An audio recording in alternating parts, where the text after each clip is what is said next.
Welcome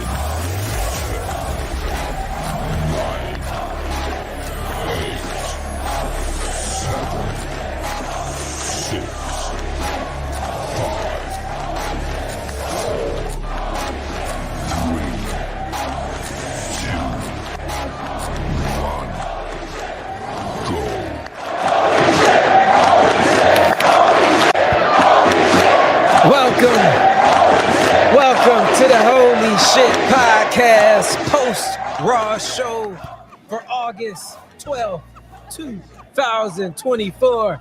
It's your boy ABE from DET. It's your boy Ron T, the Icon. He had to get his wings first. Hold on. Chuck Jordan. There's always some shenanigans with you, man. What the fuck? Oh, excuse me. But Monday Night Raw gets off. Rhea Ripley comes out looking for blood and to put some respect back on her name as she tells Dom she knows he stabbed her in the back, but just like he's been told before, it wasn't deep enough. Shots are fired. Yes. Shoom, shoom, shoom. And then after that brings out Liv and Dom to appear in the crowd, and Dom explains why he did what he did. He was sick of not being respected by mommy. And then Liv goes on to say, because of that, I've taken everything from you, your man, your group, and the entire women's division, along with the world title. Rhea Ripley then says, you guys must love hearing yourself talk, and I appreciate it because now we know where you are.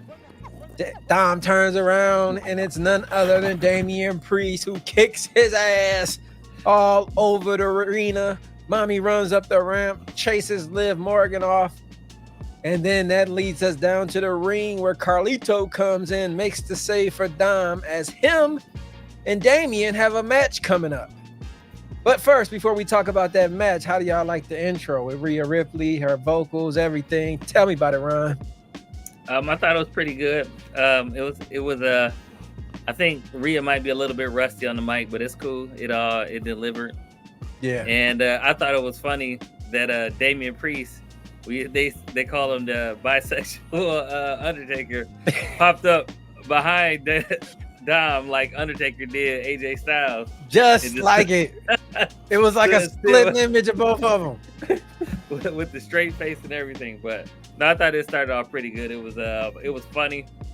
And the jabs, the subtle jabs that they were throwing at each other, I enjoyed that as well. Yeah. Chuckster, your thoughts? Man, this was like, is Damian just like, I don't even know how to explain it.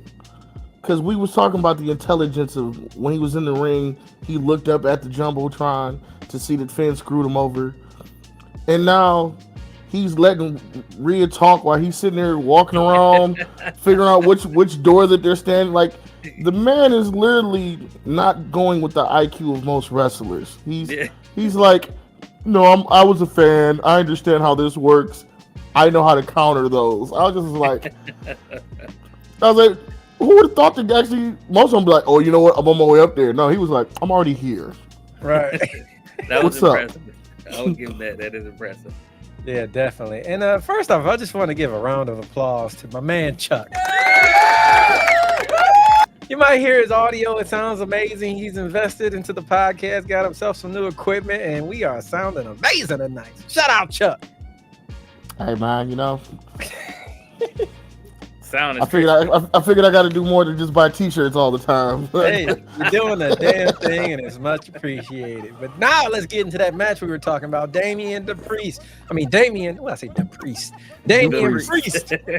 He is depression sometimes. But anyway, Damian Priest defeats Carlito, and afterwards the Judgment Day comes out to jump Damian, and Mommy comes out to make the save. And just as Mommy is about to hit Dom with the riptide, his little baby mama, Liv Morgan, pulls him to safety. Chuck, how much more can we get Liv saving Dom before even she is done with him? I didn't think that was gonna be the question, but I think when you were the guy like Dom, when you with the Dirty D, you got to be ready to go through the trenches of dealing with all the Dirty D comes with. So yeah, that is true. She's going to continue to save him anytime that Dirty D is in trouble. She's going to be there because Dirty D will be the end of any woman's life. I'm telling you, because she is sprung on the Dirty D right now. Was that subliminal enough? That was very clean, but we get the hint. But your thoughts on the match with Carlito? Now the thoughts on the match. It was a solid match. It wasn't really. I couldn't really think. I'm sitting here thinking like, was there any highlights that I can remember? It's really not, but I enjoyed myself. It got the job done, huh? Yeah. Ron? It wasn't as sweet as when Carlito faced Jay and Jay made him spit up an apple. You know, that was. I'm still remembering that. Like that was. But this was just Yeah. Yeah, it was a solid match. It did not reach the level of cool. It was just solid, and that kid did what it's supposed to do. Damien was supposed to win. It was set up basically for him to get jumped after the match. That's what happened. Poor JD McDonough always ended up being the last one in the ring. Right. That is not cool, as Carlito would say. It definitely is not, man. And for his tag partner to just leave him in the ring like that afterwards, I was like, this is not looking good for him either. So definitely not. I'm not liking that, man. Well, you know, like what? I will say I'm not that. Just the whole guys leaving their tag team partners behind. That was one thing that my two favorite tag teams never would do. New Day and Usos would never leave their tag team partners behind. They would go back even if it meant I'm gonna get my ass beat. I'm gonna go back and get my partner. These new tag teams nowadays just, oh well, no man, you go get your partner, fam. Right. I don't know. No, you kicking facts, man. 100%. I'm glad you brought up New Day. Can't wait to get to that segment. But coming soon, that will be. But next up, we get Bo Dallas's vignette with the encrypted message saying the work is not done. Ron T, can you elaborate possibly what this might mean? I'm guessing that he got more victims. I don't know. I did think it was kind of dope that they did premiere in Baltimore, and that's where they originally, premiered as far as the Wyatt family. The callback to that, and I don't know. I'm just excited to see what happens next with this Wyatt 6. They had a really good debut. They had an excellent debut, and I just want to see them build on top of that. And I wish you were here yesterday. I don't know if a vignette is needed for every time before they do something else, but I don't know. I'm just waiting. I'm waiting to see what's next. I wish you were here yesterday to give your insight, because Coach is giving the whole Wyatt 6 4 thumbs down. Yeah. Oh, really? I'm back on board, but Coach is not letting that go. Yeah, he like they done. What did he like? What didn't he like about it? He was like they not brave. It's deep. He was like they not brave. None of them work with brave. He done picked new members who should replace certain people. It got wild. Yeah.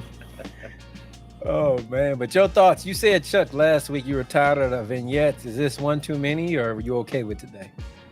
I don't know why, but I believe in Bo's vignettes. I don't like the rest of them. Okay, all right. The rest of them don't need. Like I said, they didn't need one for the other two, but I understood the Mercy the Buzzard. And I guess I got the Huskers one, but you really didn't need them. You could have just let them just wrestle, and okay, they wrestling, like I said, with the Dexter Loomis flying all around. Okay, you flying like a buzzard. And then Joe Gacy being strong as shit. He got that as they say, that mule strength. Yeah.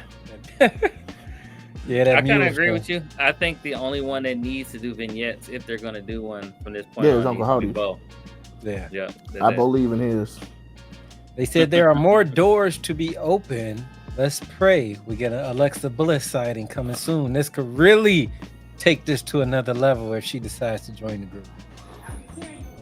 But next up, we get into what Chuck was talking about earlier with the New Day, as Kofi and Odyssey Jones are backstage talking. Xavier rolls up on him like, yo, what up, man? I've been looking all over for you.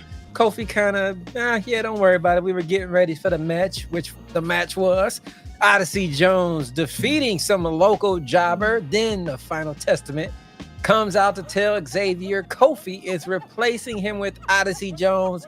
And just as Xavier is going to speak, Kofi takes the mic and basically takes control of the situation and says, no, we're not going to let you pick a tag team. It's going to be a 3-on-3 6-man tag match next week. Kofi, Xavier, and Odyssey Jones versus the Final Testament. Kofi and Xavier got that look like, what the heck? What's going on, man? I see something brewing, Chuck. What you think, man?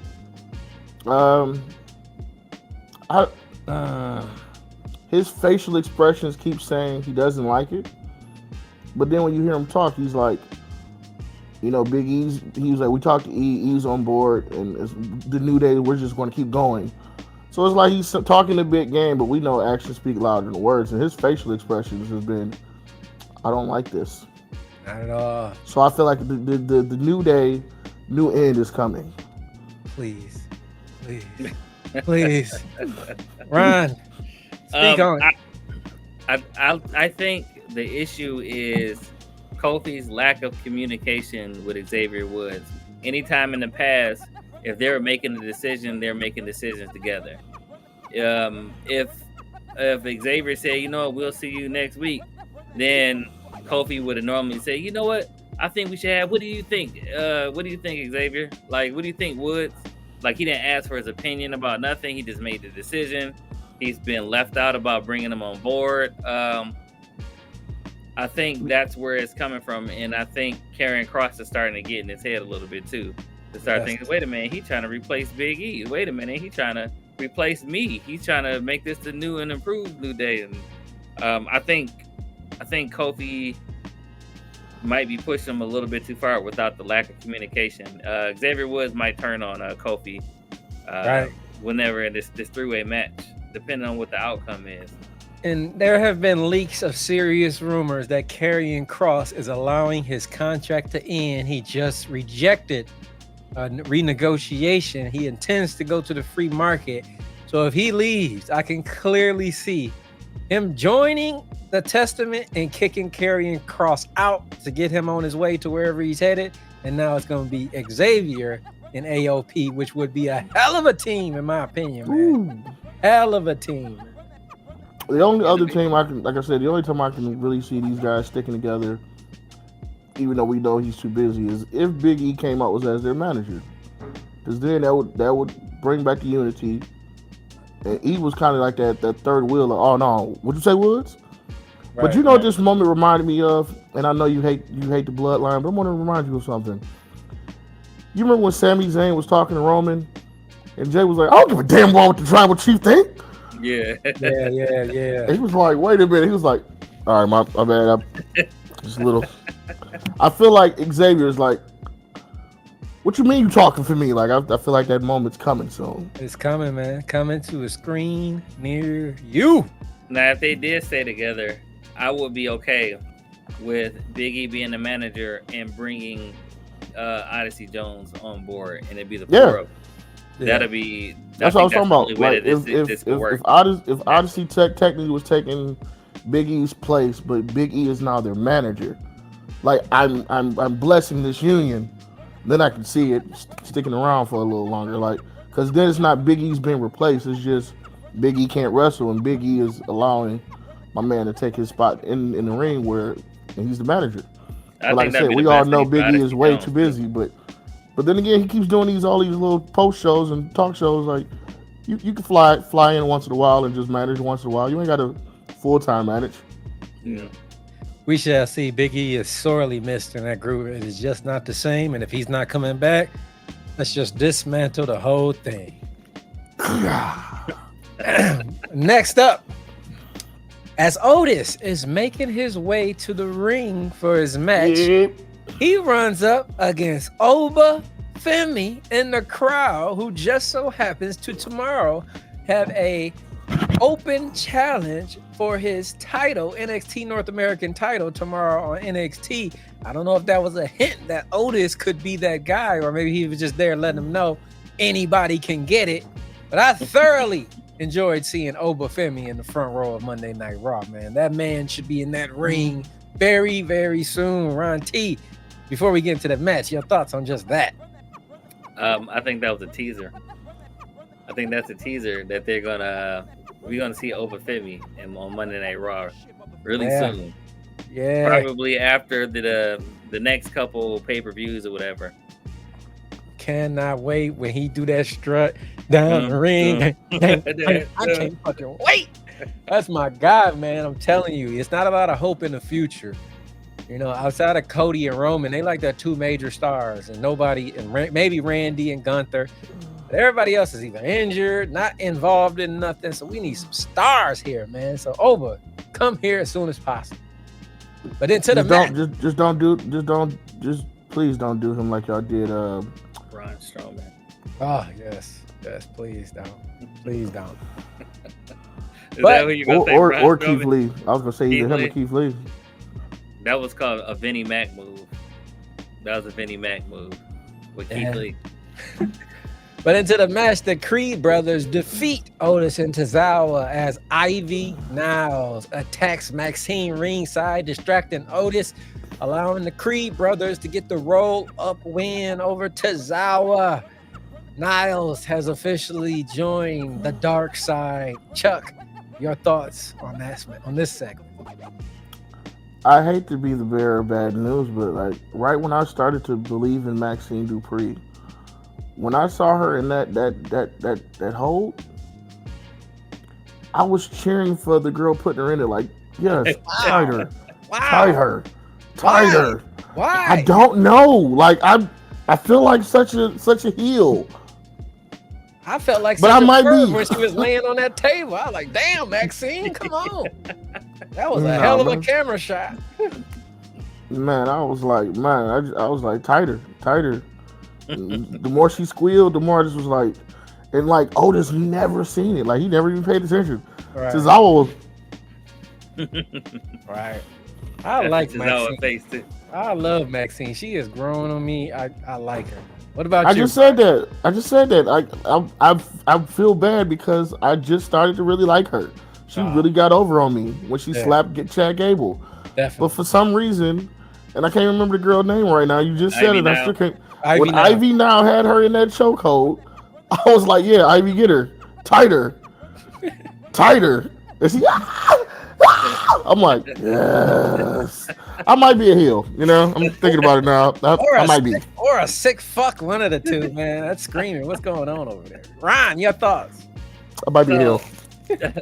So when the Creed brothers and Ivy now first debuted in NXT, they were with Diamond Mine, which was with what's his name? Can't remember his name right now. It's okay. We have bad memories. He's in AEW and he was wearing the neck brace. Help me out, Abe. AEW and he was wearing the neck brace. He was he was in the Undisputed Era with Adam Cole. He was in that group. Oh, Roderick Strong. Roderick Strong. There you go. So when they debuted, they were heels with Roderick Strong and Diamond Mine, and Ivy now was mean. They said called her a pit bull for a reason. She used to come to the ring with the chain, like a chain link, whatever, around her neck. And she was just mean. She would just put women out quick. And if we're getting that Ivy now back as a heel, I'm all for it. I hope that's what we're getting. And I've seen heel Creed brothers before. It's been a while since we've seen a heel Ivy now, and I think the babyface Ivy now has been coming off as really weak. Definitely. So I'm all for this. So her physique, she just is a natural heel, man. So it's gonna take her up a whole nother level, man. Especially like I said, I was cheering, bro. Terrible. And I think that might be it. I was cheering. That might be it, Abe. You be like, oh, finally we get to see her actually be mean. So, especially that smirk that she gave Maxine afterwards before she got back in the ring with them. I want to do a little fantasy booking. I think one of y'all said this in the past, but it just hit me just now. I want to re-mention it. But I hope Jade and Bianca beat the Witches for the title. Then you get Jordan Grace coming to Raw, teaming with Ivy Now. Give me Ivy Now, Jordan Grace versus Jade and Bianca. Take my money now, Triple H. Because they are friends. That was wrong with the friends with that one. I said the first half. Ron said the second half. Yeah. So they are friends and they work out together. So yes, I seen it on Instagram. That would be perfect. Man, that is such a believable. That would take that whole tag team title division to the roof, man. To the roof. But next up, Next up, we get Bronson Reed is backstage giving no apology to Adam Pearce as he tells him if he doesn't take him serious and find him an opponent for tonight, he will find his next victim. Ron T, are you liking this new vicious Bronson Reed? Is it coming off believable to you? It absolutely is. And what happened right before the match, when we found out who his opponent was, that was funny too. Oh man, we're gonna get to that. That was hilarious. Hilarious. Well, let's keep this train rolling as Sonya, Shayna, and Zoe announced that they have a new group named the Pure Fusion Collection. That's bad, man. It's so bad. PFC? PFC, Pure Fusion Collective. The fuck is a PFC? It's bad. I said it when they said it. I said it in the group message. It was like, they got a name. They got an official name, and I don't dig it. I didn't get it. I just was like, Pure Fusion. I guess they're thinking about fusion as in like martial arts, mixed martial arts, and wrestling. But I don't know. It's like one of those big names, like the new Catch Republic or the No Quarter Catch. It's too much. It's too much. How do you chant that? The Pure Fusion Collective. Yeah. The Pure Fusion Collective. PFC, they will never be over. I don't know. I don't think you can get that name over. They gotta go back. It's gonna be PFC. I'm telling you, because I broke out the abbreviations. I'm not about to say the whole thing. Right. Yeah. I'm not about to butcher it. PFC, man. PFC. Hey, we might as well just call it PF Chain. Wow. It does, yeah, pretty much. It doesn't roll off the tongue though. Like that is an PF Chain. That is their new name officially. PF Chain. PF Chain. So you could chant that, man. PF Chain. Man, shout out to them spring rolls, man. Amazing. they got some spring rolls. But the Pure Fusion Collection gets the win over Collective. I can't even read it. The shit right. It don't even sound collective right. Too. The it's Pure collective. Fusion Collective gets the win over Damage Control via DQ as Isla and Alba step in after being accidentally hit ringside, causing all type of confusion for that tag team division. I'm feeling Damage Control. What about you, Chuck? I like this direction they headed. Nah, like I told you, since old girl been off, I'm liking it. Oh yeah, it's the other way. Yeah. Old girl who? Dakota Kai? Yeah, ever since she got hurt, I've been liking them. They went back to being what was the Flying Pirates or something like that? Mm-hmm. Yeah, the Sky Pirates. Yeah, Sky Pirates. Telling you, I will say this every single week until people believe me when I say it. Io Sky is the best women's wrestler that they have in the whole company. Sorry, it just is. She is. Her moves is crisp. She got one of the best moonsaults in the game, up there with Tiffany and Jacob. Am I on to something, Ryan, or am I just delusional? No, I agree. I agree. I'm just waiting for Asuka to come back. Ooh. I was actually gonna say, I feel like when her and Asuka and what's the other one's name? When all three of them are together, for some reason it's magic for me. I know y'all said they got friendship and everything else, but them three together is next level. Like that's Damage Control. They don't need Dakota Kai. It's just them three. I just feel bad for Dakota Kai because I love Dakota. Her knee just will not hold up for her. It's sad. Like she'll come back injure a knee, come back, injure the other knee, come back, now it's the other knee. I'm just like, I think It's- Tegan Knox jinxed her, man. They both got knee issues. They ran a tag team together. they need to just get back together. Yeah. Hey Ron, some people can't stand up for this job. Wow. Neither can your phone. Neither can your phone. Oh man. But That was rude. Ron T mentioned it early. Truth is backstage trying to make things up to the Miz, and he tells him, I went to Adam Pearce and I got you an Intercontinental title match with Braun Breaker. And then Miz looks to the screen and it's the wrong Braun. He has a match with Bronson Reed. Randy Orton is backstage. He tries to hype up the Miz and tell him, you're a double Grand Slam champion. You can do it. Miz marches to the ring, and then Randy looks like, no, he can't. No, you're going to lose. But your thoughts on that segment, Ron? They said the funny thing, he was like, wait a minute. Isn't that the guy that killed Seth Rollins? Right, isn't that the guy that killed Seth? But, Oh, man, hilarious. That was pretty funny. He said, oh, my bad. That's all he had to say to him. Oh, my bad. But man, yeah, I'm just thinking about what happened after the match. So Let's get to it. Let's just bulldoze through. Come on, let's get to it. yeah. Well, we're not there just quite yet. Next up, we got Gunther and Randy have a face-off, and Gunther sets Randy on fire as he tell him his granddad was a screw-up, his dad was a screw-up, and he's a screw-up. Then Drew's music hits, and as Gunther is distracted for a second, he screws up and gets caught with the RKO, laying him From out of clean nowhere. the hell out. The first hit initiated between the two of them. Last week it was respect. That's out the window now. But as Drew is making his way to the ring, earlier Adam Pearce said CM Punk's flight didn't arrive. I knew that was BS because here comes CM Punk. They get to fighting and CM Punk whoops his ass literally with the belt like a child. Man, And Drew Man. McIntyre scurries Man. to his bedroom to time out. man. Chuck, your thoughts on this? I always find it funny, like in table matches or in stuff like this, when the person who sets up said table or person who brings said weapon gets beat with said table and or weapon. Right. Like, Drew, you the one took the belt off. That was your fault. You got beat with your own belt. Beat with your own belt. Beat with He your had own bad belt. intentions Hey, for he for was Randy your Orton, though. stepdaddy tonight. He was your stepdaddy tonight, okay? CM Punk turned to your stepdaddy. He was like, what your mama say about your report card, boy? Ah! Oh, man, it was great. Right.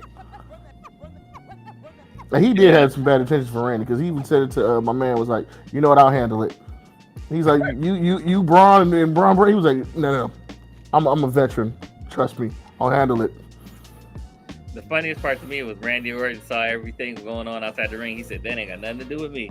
He Slid pulled right out. he pulled a Carlito. Like, Just got out the ring. Like, all right. Right. And now we get into that match that we were talking about. Bronson Reed defeats The Miz with a tsunami.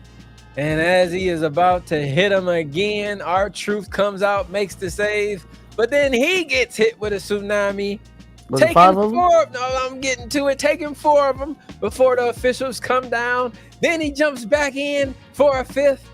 Adam Pearce comes down, tells him to be suspended. We think it's all over. Then he comes down and hit R-Truth, a goddamn national treasure, with the 6th tsunami as Pat McAfee screams, where in the hell are the damn zookeepers when you need them?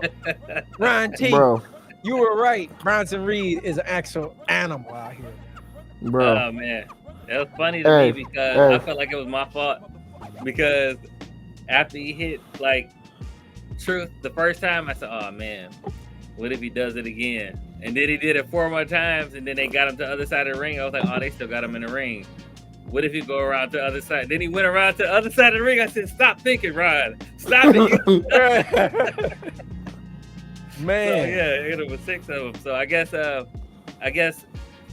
Chuck's wishes about getting getting R-Truth off the TV for a little while is coming true. Yeah, he's gone. Hey, but I want to say, WWE acknowledged what I've been saying since we started this podcast. Did y'all hear it?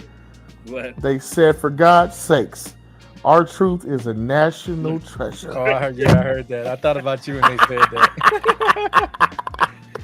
Oh, acknowledge the treasure. Acknowledge R-Truth. What's up? Maybe R-Truth got an album to make. Maybe that's why they writing him off right now. He did have a show. Yeah, he did have a show. Ron Killings. Yeah, so hey, shout out R-Truth and his much needed vacation. I wonder who's going to be next, though. Yeah, we will see. We will see. Who else needs some time off for needs injury? Because them tsunamis is getting people off. They getting people You need a vacation? out of there. Here, come on. Come on. You take this tsunami. Who been chilling and catering lately? There's a list. There's a list, man. For example, our boy tried to hype Sammy up. Didn't work. Didn't work. And let's just jump right into that. It did not work. Jey Uso tried to hype Sammy up to the ring, but it didn't work. As Braun Breaker wins the 2 out of 3 falls match against Sami Zayn to retain his Intercontinental Championship. Chuck, you came in here barking. I'm gonna give you the floor first. Your thoughts on Braun Breaker retaining? I got scared at first when I saw Sammy hit the haluva kick and got that first pin. Not gonna lie, I did. WWE had me this scared. I was like, they are not about to just take it off of him right now. Right. And then he got the second one. I'm like, all right, cool. We getting some momentum. But when he jumped off the ring apron over the announce table, I was like, oh, this man is a monster. Right. Sick. Hope Sammy all right, man. That spear to end them was vicious, man. But no, when he was bouncing off the rings and came back in, yeah, that too. And Sammy kicked him. I was like, oh shit, they giving it to him. They about to give it back to him. And then Braun kept breaking out. I'm like, thank God. But that last, when he jumped up on the turnbuckle and Sammy pushed him down, I was like, all right, they're going to match. They're about to give it to Sammy. And then he bounced back up and jumped back at him. I'm like, wait a minute. Sammy's coming down. Pow! I was like, spear out of fucking nowhere. 1, 2, 3. Hoo. Still champ. I was excited. Still champ. That spear reminded me of what Roman Reigns did to Shane McMahon. Do you remember that? Yeah, I remember that. Put him out. He had a concussion. I was just like, oh. Right. But the part that got me was. I'm not gonna lie. Sorry, Ron. Sorry, Ron. I gotta cut you off because I'm not gonna lie. Braun's was cleaner.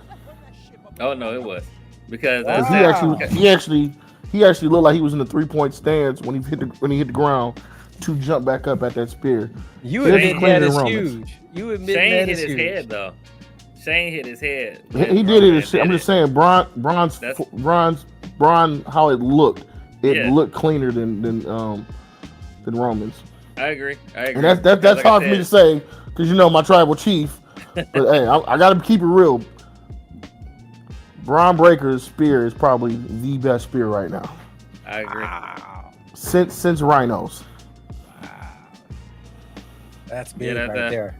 Detroit's own Rhino. That's Oh man, I won't be petty now, but I will definitely throw that in your face later during our Cody Roman debates. But your thoughts, Ryan?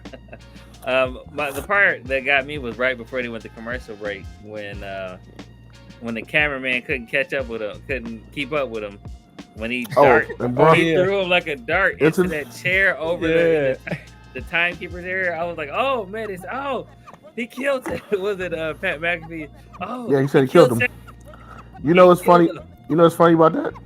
I the entire time was like, Samantha, no, because that's her area. I was like, oh my God, just do it, Samantha. I was like, okay, she got out the way. Good. Okay. Yeah. He threw him right into the chair though. I thought he threw him in it. He darted him right into the chair. That was perfect aim. Threw like a lawn dart. Yeah, he did. But I was after the first pin, I was like, all right, what are y'all doing? But I would have been okay if he I would have felt better if he squashed Sammy both just one and then 2, and then that was it. That'd have been much better. Yeah. But I'm okay with it because it was the outcome. It was that Sammy lost. You know, Sammy always puts up a fight, so we want to keep that going. That's fine too. So as long as Braun Breaker retained the title, that's all I care about. Definitely. Hey, technically, this is a was a replay of their matches. Sammy won the first one, Braun won the second, and he won third. Yeah.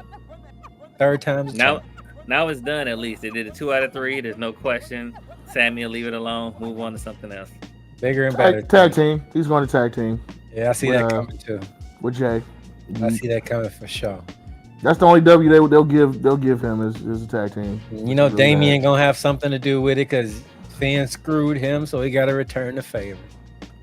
But now Jimmy's really going to be feeling a certain way because now Jay's not had 1 but 2 successful tag team reigns outside of him. Once they get this he should stay healthy, man. He should stay healthy. And on a scale of 1 to 10, Ron T, what are you giving Monday Night Raw tonight? I'll give it a 7.5. I'll give it a 7.5. What I really like what they did with Bronson Reed. I like that Braun Breaker retained, and I even like the Ivy Now heel turn. So 7.5 is a solid number. Chuck. All right, let's see. First hour was 3. They didn't really do nothing. Second hour was another 3. Didn't really do nothing. That last hour deserved a 3. They full 3 points for that. That was a solid hour. Go with a 6. 6. Wow, 6. I'm gonna say. I really want to go 5. I'm going 5. Go 5. I'm gonna say this, and I really hope somebody from WWE booking is listening to what I'm about to say. If this was a 2-hour show and you cut out the bullshit, it could have been in the 9s. But because you had that extra hour full of garbage and a bunch of nonsense, they took it down for me, man. So I'm like right around Ryan, about 7.6. I give them like a half point higher, but it just was an okay C type of show. You know, nothing blew me away. I enjoyed the Randy getting the RKO, but nothing blew me away. You know, I liked Mommy's what she was saying in the beginning. There was nothing star-studded. It was just a C show, you know, just a C show. Please cut this to 2 hours. When you go to Netflix, please, 2-hour show. Just stop it. 3 is too much, man. Too much. I honestly wouldn't even mind 2.5 and give SmackDown another half hour. It's that full, like I said, even today it was the last hour was actually solid. Usually they fall off the last hour. Right. It was the first 2 hours was kind of like. There was a lot of fluff in the. It was so much, but normally it's like they do good. First hour good, second hour is they kind of start sliding down. That third hour usually just sucks.